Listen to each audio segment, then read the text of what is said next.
What's going on, guys, and welcome back to Top 10 Nerd. The Avengers have been killing the box office with so many heroes and comics that they're able to dive into. They can make movies literally forever. It's kind of insane. Now they're doing TV shows for Disney Plus on top of their movies, so they are just unstoppable. But with all these fantastic stories, we do need some worthy villains to balance out the drama. There are quite a few villains that most people have heard about, like Loki or Thanos or Ultron, even for a hot minute. That was fun. But who are some powerful enemies that we have yet to see? Well, I'm Taylor McWatters, and here are the top 10 most powerful Avengers villains you've never heard of. Let's do it. Kicking off the list at number 10, we have Mojo. I'll start this list off with a rather fun one. Not that any villain isn't fun, but when Mojo's involved, it always gets a little too weird in some way. He made his first debut in Longshot issue 3. Mojo is known for using Earth as forms of TV entertainment for the universe. So we're all actors. I'm in your screen right now. I'm actually part of Mojo's universe. I'm not even real.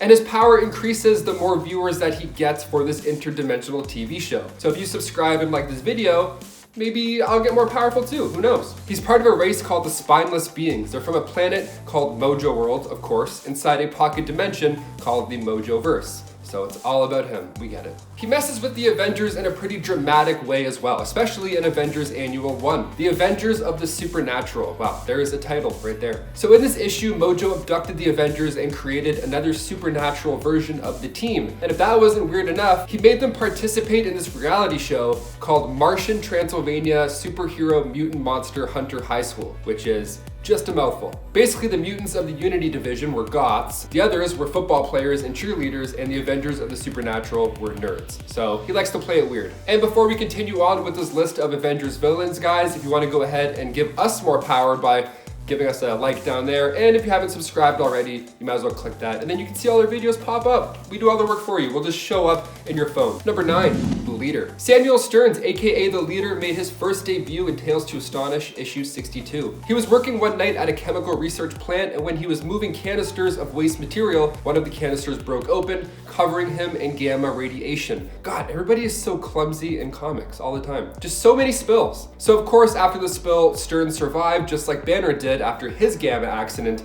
but the only difference was it affected him in a much different way. See, he didn't get angrier, he got smarter and smarter, because now his brain could absorb so much more and more information. It actually got to a point where his physical body started to mutate. So now he has this giant green brain head. His head just keeps getting bigger and bigger. It looks like a gushy balloon, just about to pop any second. Of course he's a villain. Look at his head. I mean, no offense, but come on, I'd be upset too. That's all I'm saying. I'd be pretty upset. He started to refer to himself as the Leader, using his intellect to become a criminal mastermind, and he clashed with the other Gamma guy, Banner. In fact, he actually ruined Betty and Bruce's wedding once. He's kind of a jerk. But he's gone after the Avengers as well. When the Red Hulk gave Stearns red gamma treatment to enhance him even more, becoming the Red Leader, he became a member of the Thunderbolts. Number 8, the Mandarin. Ah yes, the first time Marvel told us that the popular enhanced individual was actually an actor all along. The Mandarin. He was in Iron Man 3, kind of. I mean, I'm including him on this list because that version wasn't even close to what he's really like. He made his first appearance in Tales of Suspense issue 50. While exploring the inside of a cave in the Valley of the Spirits, he found an alien ship and a passenger still in there as well, named Axon Carr. But while he was there, he also saw 10 rings, these powerful rings, each representing a new power. So he took them, because he's a villain. Then after finishing off the alien pilot, he began to study these rings and he began mastering them as well. So if he wears them all at once, his mind will be reached by the spirits trapped within the rings. Yeah, he's a pretty sick villain. And then in Iron Man 3, his name's Trevor and he just crushes beer. Number 7, Grim Reaper. This next one we thought we were going to see in WandaVision, but we thought wrong. We thought maybe if it wasn't Mephisto, it's probably Grim Reaper, but we were wrong on both. The Grim Reaper did not show up, but his silhouette did for a hot second, maybe. Eric Williams made his debut back in Avengers issue 52. He's the brother of Simon Williams, aka Wonder Man. He was considered a black sheep of the family, and when he was younger, he accidentally burnt down his house after, you guessed it, being clumsy with chemicals. The usual. So his brother felt responsible for not stopping him or being there for him when watching him. So after that, he began to watch him closely, a little bit too close, because Eric then became rebellious because of the supervision, and then soon he ended up with the Magia in Las Vegas while his brother stayed and took over the family business. So with the business failing, no thanks to Stark being the top dog in innovation, he turns to his brother for some mob help to get things going again. So Simon embezzled money with Eric, but Simon got caught and thrown into the slammer. went thrown right into jail. So Baron Zemo approached him, asked for help to take out the Avengers, and revenge on Stark was included. So he was like, sure, this sounds like a pretty sweet gig. So then he got turned into Wonder Man, but he ended up saving the Avengers from Zemo's trap. He turned, he went good guy. But his brother, Eric, he heard of Simon's untimely departure, so he got angry and felt tremendous guilt after this. So he contacted the Tinkerer, who gave him a scythe. Then he took on the name of Grim Reaper, and voila, we now have a pretty badass villain. Number 6, Enchantress, aka Amora. She made her first debut in Journey into Mystery issue 103, and she has a love-hate relationship with Thor. And I'm not gonna lie, she's got a pretty sweet gig. She's got multiple mansions throughout the 9 realms, and she can make gold and diamonds with her tears. So even if she gets stood up on prom, she's gonna cry a few diamonds, and then she has more bling for the next date. So it's a win-win. She's really good at seducing people as well, like Scourge, for example. She would seduce him into helping her with her evil plans. But Amora wouldn't follow through with her side of the deal. She would just play hard to get, and she would mess with his mind and his heart. Now in the comics, she was sent by Odin to take out Jane Foster, but when she tried to attack Jane, of course, her love Thor intervened, and that's when she was banished to Earth by Odin. And then her next logical step as a villain is to join the Masters of Evil and get in line for taking down Thor or any of his annoying super teammates. Her tool is seduction. Just one kiss, and that's all it takes to make you fall under her control. She doesn't have too much experience with hand-to-hand combat because she doesn't really need it. She just gets other dudes to fight her battles for her.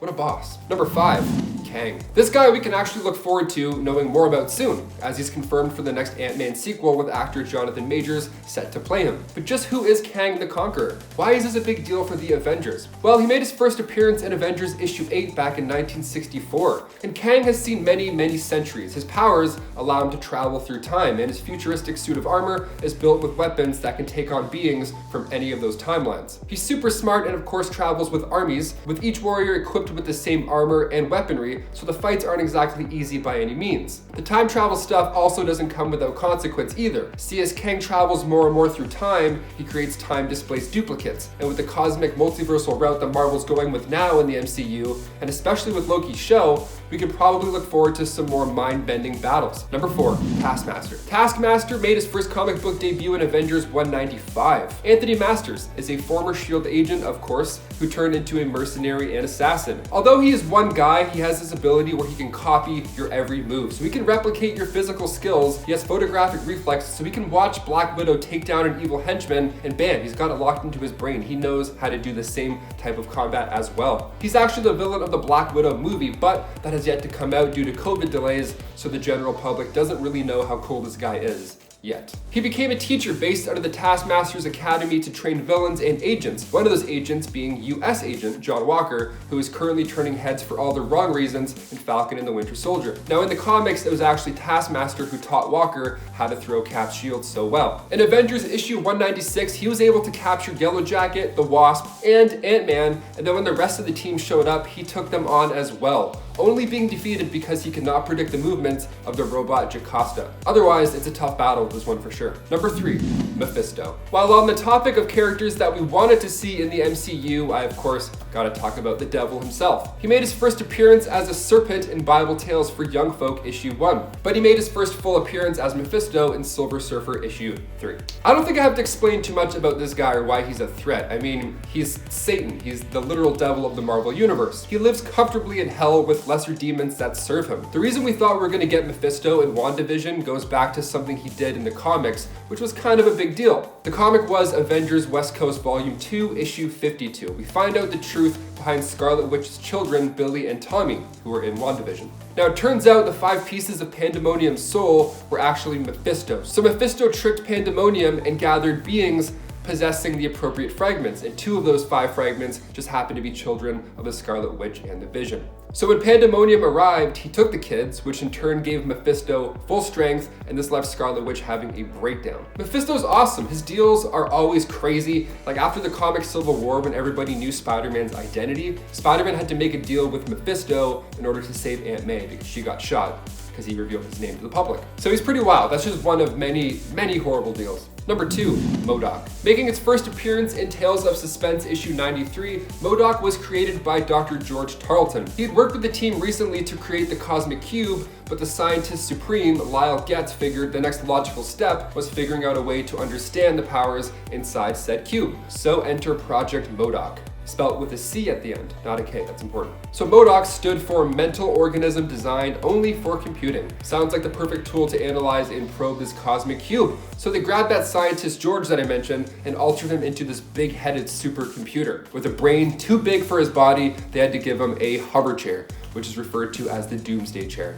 I mean, he's already a villain. You guys are just kind of making this happen for him. The scientists did not prepare that with great power comes great superiority, so it wasn't long before MODOK overtook his masters, changed that last letter from a C to a K, making his new, more suitable name for the list, MODOK, which stood for Mental Organism Designed Only for Killing. He's the big bad villain in the new Avengers PS4 game, and he's as crazy as it sounds in that game as well. And finally, number 1, Morgan Le Fay. Now, with the Marvel Cinematic Universe leaning into the witch madness for the conclusion of WandaVision, we might actually get to see Morgan Le Fay on the big screen soon enough. She made her first appearance in Black Knight issue 1 back in 1955, and she's been a recurring villain to the Avengers in the comics for a while now. And when the Dark Avengers were formed by Norman Osborn, Morgan was their first enemy to face off against. She's a powerful spellcaster, one of those spells being reality warping by using these Norn stones. So she packs a punch. Elizabeth Hurley actually plays Morgan Le Fay in the show Runaways, and she's great when it comes to these witchy, devilish roles. I mean, she literally played the devil in the movie Bedazzled as well, which is pretty funny. She was made for the role, it seems. Guys, out of any of these Avengers villains, which would you want to see go toe-to-toe with Earth's mightiest? Let us know in the comments down below. I've been your host, Taylor McWatters. Thank you so much for watching Top 10 Nerd, and we'll catch you in the next one. Peace.